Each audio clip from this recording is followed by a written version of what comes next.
अस्सलाम वालेकुम again. Welcome to all of you. जो मैंने कहा था कि मैं एक-एक शॉट आपको प्रोवाइड करूँगा, लगभग हमें 5 या 6 दिन लगेंगे साइकोलॉजी को ख़त्म करने में। तब तक आप जो है आप इस में हमारी जो चैनल है मेरी इसके साथ जुड़े रहिए। और हमारा जो आज का टॉपिक है, सेकंड चैप्टर जो है आपके साइकोलॉजी में, उसे हम बोलते हैं बायोलॉजिकल बेसिस ऑफ ये बिहेवियर। ये दूसरा चैप्टर है। पहला जो है आप वो देख सकते हैं मेरी चैनल पे, जो पहला चैप्टर है साइकोलॉजी का वो मैंने डाला है। मैं अपनी जो नोटबुक से ये पढ़ूंगा, जो उसमें लिखा है आपको उतना ही पढ़ना है। चलो स्टार्ट करते हैं। एक सेकंड। चलो शुरू करते हैं। Biological basis and behaviour. Biological basis and behaviour इसमें क्या है, फिलॉसफी माइंड जो कहते हैं कि इसमें आता है पहला आपका आइडेंटिटी, मेमोरी एंड पर्सनैलिटी। ये आपको पता है, ये तीन माइंड में आता है। और रिलीजन अगर हम देखें उसके प्रोस्पेक्टिव से, क्या होता है कि ये हम जो माइंड है, ये इसमें क्या होता है, अवेयरनेस ऑफ गॉड। एक अवेयरनेस ऑफ गॉड के लिए होता है माइंड। साइंटिस्ट जो कहते हैं ये जनरेटर, ये बोलते हैं कि माइंड जो है ये जनरेटर ऑफ आइडियाज होता है। Generator off ideas. Generator off ideas क्या होता है कि जो हमारा जो आइडिया जनरेट होता है वो माइंड में ही होता है। उसके बाद क्या है, उसके बाद होता है according to the psychology mind. Psychology mind क्या कहते हैं कि जो sum total of various mental process, जो हमारे मेंटल प्रोसेसेस होते हैं, वेरियस प्रोसेस, उसमें आता है आपकी थिंकिंग, आपकी एनालाइजिंग, लर्निंग, ऑब्स्ट्रैक्ट थिंकिंग। ये जो चीज़ है, थिंकिंग भी आपको पता है कि हम थिंक करते हैं, उससे एनालाइज करते हैं, लर्न करते हैं। जो ऑब्स्ट्रैक्ट थिंग्स है वो हम उसमें क्या करते हैं, लर्न। और इसके इसके बाद आता है कि levels of mind. Levels of mind कितने होते हैं, तीन तरह के होते हैं, या आपने बायोलॉजी में भी पढ़ा होगा। कॉन्शियस एक तो होता है, जो हमारा कॉन्शियस माइंड है वो हमारा 1/10 हिस्सा होता है हमारे माइंड का। सबकॉन्शियस होता है उसका जो दूसरा मतलब पार्ट होता है, उसमें जो हमारे मेमोरी, मतलब जो हमारी मेमोरी होती है वो उसी में जाती है, सबकॉन्शियस में। फिर आती है अनकॉन्शियस। अनकॉन्शियस होती है जिसमें हमारे विशेस आते हैं, हमारे डिजायर आते हैं, वो अनकॉन्शियस में होता है। अनकॉन्शियस 8/10 होता है, मतलब 8 पार्ट जो होता है हमारे ब्रेन का वो अनकॉन्शियस माइंड होता है।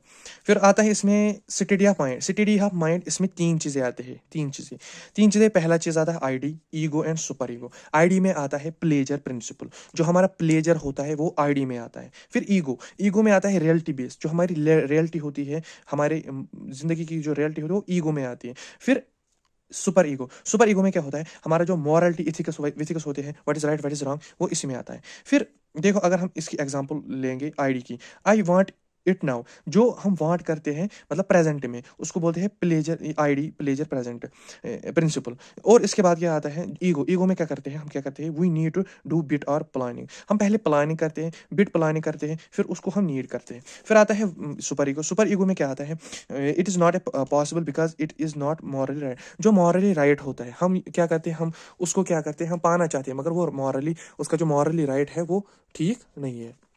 उसके बाद उसके बाद क्या है, इसमें आता है रिप्रेशन। रिप्रेशन क्या होता है, जो हम मतलब अपने थॉट्स या किसी और चीज़ को रिप्रेस करते हैं, वो किस में होता है, अनकॉन्शियस माइंड में जाता है। फिक्सेशन क्या होता है, जो हमारी एक्शन होती है थॉट्स की, अपनी जो हमारी लाइफ में थॉट्स की एक्शन होती है, जो उनकी मतलब बिहेवियर होता है, वो फिक्सेशन में आता है। Action of mind on body. हमारे एक्शन जो है वो mind and on body, body पे कैसा असर डालता है, ये आप खुद ही सोच सकते हो। जो हमारा फिजिकल एंड मोटर एक्टिविटीज़ है, फिजिकल तो आपको पता है, मोटर एक्टिविटीज हम बोलते हैं मूवमेंट। मूवमेंट जो हमारे बॉडी में होता है वो एक्टिविटीज, उसके लिए हमें क्या जरूरी है, मोटिवेशन।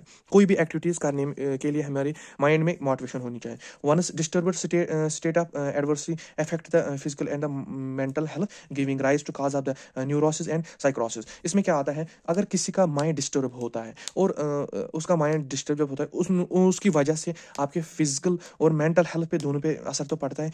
जैसे कि जो काज करता है न्यूरोसिस मतलब डिप्रेशन, या साइक्रोसिस मतलब मैन डिसऑर्डर। नेगेटिव इफेक्ट जो होता है, मतलब इमोशंस अगर हमारे नेगेटिव होते हैं, उससे क्या होता है, फियर, एंगर या जेलसी जो होता है वो प्रोड्यूस करता है इलनेस। जो हम क्या पढ़ते हैं, माइंड ऑन बॉडी, हमारा इफेक्ट क्या है माइंड ऑन बॉडी पे। इमोशनल कॉन्फ्लिक्ट्स, जो हमारे इमोशनल कॉन्फ्लिक्ट्स हैं, इमोशनल कॉन्फ्लिक्ट्स मतलब एंगरनेस, या डिस्टर्ब्ड माइंड, या डिस्प्रेशन, जो हमारा डिप्रेशन होता है, एनजाइटी होता है, उस उसमें क्या होता है कि ये जो हमारे कॉन्फ्लिक्ट्स होते हैं वो उसी में आते हैं। जैसे उसकी वजह से क्या होता है, पेप्टिक अल्सरस होता है, हमारे पेप्टिक अल्सरस होता है। उसके बाद अल्सरस आपको पता ही होता है, वो सोर लाइक होते हैं कि उस ये इमोशनल कॉन्फ्लिक्ट की वजह से होता है। कॉरोनरी आर्टरीज, जो हमारे हार्ट में आर्टरीज होते हैं, उसमें इस इफेक्ट पड़ता है। डिजीज, ब्लड प्रेशर एंड जो न्यूरोसिस होते हैं, इसमें क्या होता है, ये ब्लड प्रेशर क्रिएट करता है, और neurosis depression. Biological basis of behaviour, जो बायोलॉजिकली हम देखेंगे कि क्या बेस है एक बिहेवियर का, उसमें आता है पहले फिजियोलॉजिकल साइकोलॉजी। फिजियोलॉजिकल साइकोलॉजी जो हमारे बायोलॉजिकल प्रोसेस है, उसमें आता है नर्वस सिस्टम, हमारा मेंटल थॉट्स, वो इसी में आता है साइकोलॉजी में। उसके बाद क्या होता है, जब ये हम क्या करते हैं परस्यू, जब हम ये चीज़ें परस्यू करते हैं नर्वस सिस्टम के थ्रू कोई चीज़, उसके बाद रिसेप्टर्स होता है, इंटरनल एक्सटर्नल। इंटर में आता है कि हंगर पेन, अगर हमारे अंदर पेन हो रही है या हंगरनेस आ रही है, उसकी वजह से क्या रिसेप्टर्स उनको रिसीव करेंगे, या एक्सटर्नल रिसेप्टर में आईज है, टच है, जब हम टच करते हैं या हमारे आईज देखते हैं, वो रिसेप्टर में आता है। इसके बाद आता है इफेक्टर, हम उस चीज़ की तरफ इफेक्ट करते हैं। अगर मतलब हमारा जो हाथ है, अगर वो किसी हार्ट ऑब्जेक्ट पे पड़ गया, उसके रेस्पॉन्स में क्या करते हैं, जो स्टिमुलस है हार्टनेस, उसको हम हमारा हाथ जो हम हमारे रिसेप्टर्स है वो उसको डिटेक्ट करते हैं, और हमारा हाथ क्या जल्दी से उठ जाता है। नर्वस सिस्टम, वो ये जो रिएक्शन है जिसने हाथ उठाया जल्दी, वो कौन सा सिस्टम ये करता है, ये कोऑर्डिनेट या कंट्रोल, वो नर्वस सिस्टम होता है। उसके बाद बॉडी माइंड रिलेशनशिप, हमारे बॉडी माइंड में क्या रिलेशन है। पहला तो हमारा जो माइंड है वो ऑब्जर्विंग है, वो ऑब्जर्व करता है। थिंकिंग है, वो थिंक करता है। रीजनिंग, कोई प्रॉब्लम, कोई सोचने की सलाहियत, वो माइंड में होता है। और इमेजिनेशन, हमारा जो इमेजिनेशन पावर है वो माइंड में होता है। फीलिंग्स, हमारे फीलिंग्स जो जो दूसरे जेंडर की तरफ है, लव, अफेक्शन या एंगरनेस होता है, वो फीलिंग्स में आता है। या रिमेंबरिंग, हमारा मेमोरी पावर जो है वो इसी में आता है। Effect of the body function and mental function, इसमें क्या आता है, हमारा जो बॉडी है, बॉडी में अगर कोई दर्द हो रहा है, उसमें उसकी वजह से मेंटल प्रोसेस पे क्या इफेक्ट पड़ेगा। पहला तो है इंक्रीज ब्लड प्रेशर इंक्रीज होगा, काज मेंटल एक्साइटमेंट, उसकी वजह से क्या होता है, हमारे माइंड पे असर पड़ता है। Severe pain reduces concentration level, जब हमारे बॉडी में कोई पेन होती है, उसकी वजह से क्या होता है, आपको तो पता ही होगा कि हमारे मेंटली सिचुएशन जो उस वक्त होती है वो डिस्टर्ब होती है। फिर अगर हमारे malfunctioning of the endocrine glands, जब हमारे ग्लैंड जो है अगर वो माल फंक्शनिंग करेगी, कम फंक्शन करे, उसकी वजह से हमारी जो बॉडी है उस पर असर पड़ेगा। फिर जो हमारी पर्सनैलिटी है, एनर्जी लेवल है, नर्वस टेंशन है, वो उसी की।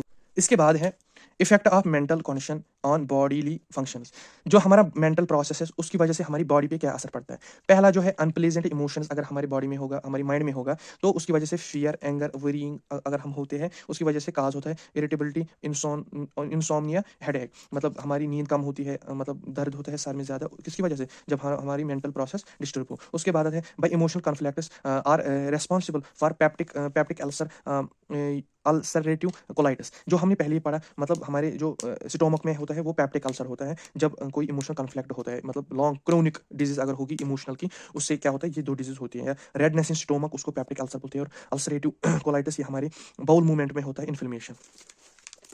इसके बाद डीप थिंकिंग, जब हम ज़्यादा सोचते हैं उसकी वजह से हमारी जो कंसंट्रेशन है उस पर स्ट्रेन असर पड़ता है, उस पर दबाव पड़ता है। अब हम दूसरा टॉपिक जो है इसमें, मतलब heredity and environment. Heredity and environment जो है, इसमें क्या डिफरेंस है। ये एक ऐसा जो सिस्टम है, प्रोसेस है, जिसमें सम टोटल हम करते हैं traits which are potentially present fertilisation. ये किसने दी, डोगलस एंड हॉलैंड। इन्होंने क्या बताया कि जो हमारा जो कैरेक्टर्स है, सम टोटल ऑफ ट्रेट्स या characters which are potentially present, जो पोटेंशियली हमारे अंदर प्रेजेंट है फर्टिलाइजर ओम में, जो फर्टिलाइजर ओम है उसमें जो प्रॉपर्टीज प्रेजेंट है, वो किसने दी थी, डॉगलस एंड हॉलैंड ने, वही हेरिडिटी में आता है। Once heredity constitutes all the structure, physical characteristics, function and capacities derived from parent ancestors. आपको पता ही होगा जो हमारी जीन्स होते हैं, जो हमारा कैरेक्टरिस्टिक्स होता है, वो किस पे डिपेंड करता है, हमारे पेरेंट्स पे। फिर genetics and the behaviour, environment जो होता है, इसमें हमारी जो डेवलपमेंट होती है वो एनवायरनमेंट की वजह से, जब हम इंटरेक्शन करते हैं एनवायरनमेंट की तरफ, मतलब उसकी वजह से हमारी जो बॉडी में इंपैक्ट्स पड़ते हैं, वो एनवायरमेंटल जो हम अचीव करते हैं। दूसरा होता है जो इननेट, जो हेरिडिटी की वजह से आता है। एनवायरनमेंट की वजह से हमारी जो बॉडी पे असर पड़ता है, मगर हमारी जीन्स पे असर नहीं पड़ता है। ये दी थी बोरिंग, लैंगफील्ड, वेल्ड ने ये थ्योरी दी थी। इसके बाद है types of environment.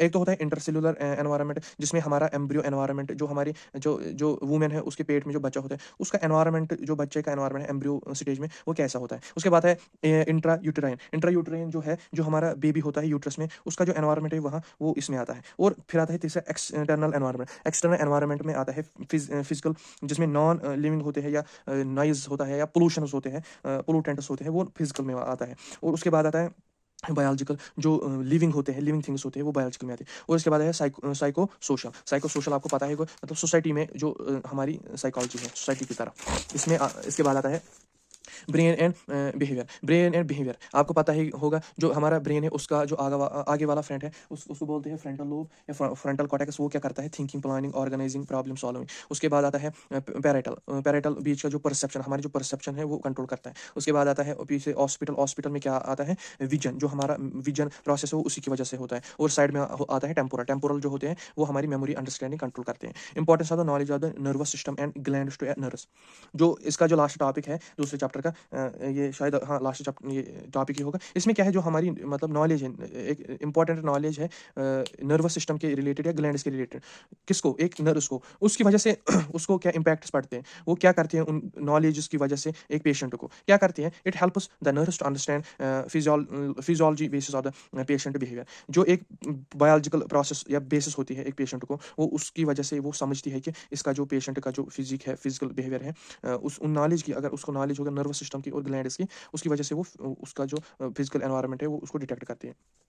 It helps the nurse को ये हेल्प करती है कि understand how glandular secretion influence personality. जो हमारी जो हार्मोन्स है वो हमारी बॉडी पे क्या इफेक्ट डालती है। उसके बाद आता है it helps the nurse to understand various disease of the nervous system. इसके बाद आता है जो हमारी जो ये अंडरस्टैंडिंग डिजीज, मतलब डिजीज के रिलेटेड जो हमारी अंडरस्टैंडिंग है, या नर्वस सिस्टम के रिलेटेड जो कोई भी मतलब नर्वस सिस्टम अगर इफेक्ट हुआ है उसके रिलेटेड अगर नर्स को नॉलेज होती है तो वो हेल्प करती है मतलब एक पेशेंट को क्या उस चीज़ से बाहर निकालने में। तो अगर glands and their effect on human behaviour. इसके बाद आता है कि जो हमारी ग्लैंड से हार्मोन है उसकी वजह से हमारी बॉडी पे क्या इफेक्ट पड़ता है। तो इसका वजह है कि जो हमारे नर्स है उनको ये नॉलेज होनी चाहिए कि वो एक पेशेंट को ट्रीट कर सके। सेंसेशन किसको हम बोलते हैं? Awareness of the stimulus. जो अगर कोई भी एक्सटर्नल स्टिमुलस आएगा उसकी वजह से हमारे बॉडी पे कौन सा रेस्पॉन्स होगा, कौन सा मतलब उसकी तरफ वो रिबाउंस होगा, रिबाउंसिंग मैकेनिज्म जो होता है। जैसे मैंने पहले ही बोला, जब हम किसी चीज़ पर हाथ रखते हैं जो हॉट चीज़ होता है, तो उसकी वजह से क्या करते हैं हम, उसकी वजह से हम रिएक्शन डालते हैं। हमारी जो सेंसेशनल बॉडी वो रिसेप्टर्स है उसकी वजह से क्या करते हैं हम, जल्दी से हाथ उठाते हैं, वो सेंसेशन मारते हैं। थ्रेशोल्ड एक ऐसा स्टिमुलस है जो एनफ होता है एक्सप्लिट समझने में। मतलब अगर कोई ऐसा स्टिमुलस आएगा उसको हम डिटेक्ट नहीं करते हैं जल्दी। इसमें आते हैं तीन: एब्सोल्यूट थ्रेशोल्ड, इसमें आता है डिफरेंस थ्रेशोल्ड और टर्मिनल थ्रेशोल्ड। एब्सोल्यूट थ्रेशोल्ड में आता है वीक थ्रेशोल्ड जो होता है उसमें ये आता है एब्सोल्यूट में। फिर आता है डिफरेंस थ्रेशोल्ड में। डिफरेंस थ्रेशोल्ड में अगर एक ही टाइम पे दो स्टिमुलस आए, वो डिफरेंस थ्रेशोल्ड में आता है। टर्मिनल थ्रेशोल्ड आता है जब हमारी बॉडी में एक स्ट्रॉन्ग स्टिमुलस आ जाए और हम उसको सेंस नहीं कर पाते, वो टर्मिनल थ्रेशोल्ड में आता है। फिर आता है normal sensory process. Normal sensory process आपको पता है होगा हमारी बॉडी में क्या क्या है। विजन, जिसे हम देखते हैं। हेयरिंग जो हम मतलब हेयर करते हैं, सुनते हैं। टच, जब हम किसी चीज़ पे हाथ रखते हैं या किसी चीज़ को टच करते हैं। टेस्ट, जो हम मतलब किसी चीज़ को चखते हैं, उसका जो मतलब हमारा जो सेंसरी न्यूरॉन्स है वो उसको डिटेक्ट करते हैं। फिर आता है वेस्टिबुलर सेंस। वेस्टिबुलर सेंस, हम उस सेंस को कहते हैं जो हमारी बॉडी में वो ईयर में होता है, जो हमारी इंफॉर्मेशन को बैलेंस करता है। फिर आते हैं abnormal sensory process. Abnormal sensory process में आता है सेंसरी प्रोसेसिंग डिसऑर्डर, एसपीडी। इसमें क्या होता है, जब हमारा हाइपर सेंसिटिविटी होती है या हाइपो सेंसिटिविटी, ज़्यादा सेंसिटिविटी जब होती है या कम सेंसिटिविटी जब होती है। फिर आता है फैंटॉन लिम्ब सेंसेशन।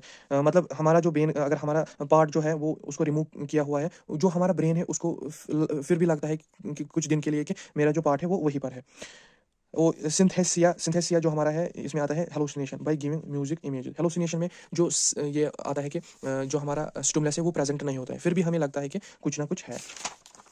फिर आता है ऑडिटरी हेलुसिनेशन। ऑडिटरी हेलुसिनेशन हम बोलते हैं जब हमें कभी लगता है कि कोई हमें बुला रहा है, बट वो फॉल्स होता है, वो हमें लगता है, परसीव हम करते हैं कि कोई हमें बुला रहा है। फॉल्स परसेप्शन उसको हम बोलते हैं। विजुअल डिस्टॉर्शन हम किसको बोलते हैं कि जो विदाउट एनी स्टिमुलस हम क्या करते हैं, कुछ चीज़ को हम देखते हैं, एनीथिंग हम कुछ भी देखते हैं उसमें। टैक्टाइल सेंसेशन, पेशेंट को क्या लगता है कि जो हमारी बॉडी है उसको किसी ने टच किया है, मगर वो फॉल्स होता है, हेलुसिनेशन में होता है वहाँ। हाइपोसीमिया, एनोसीमिया, जो लॉस ऑफ टेस्ट हमें सेंस होता है वो उसी में आता है। ये ज़्यादातर मोस्ट इन ओल्ड एज।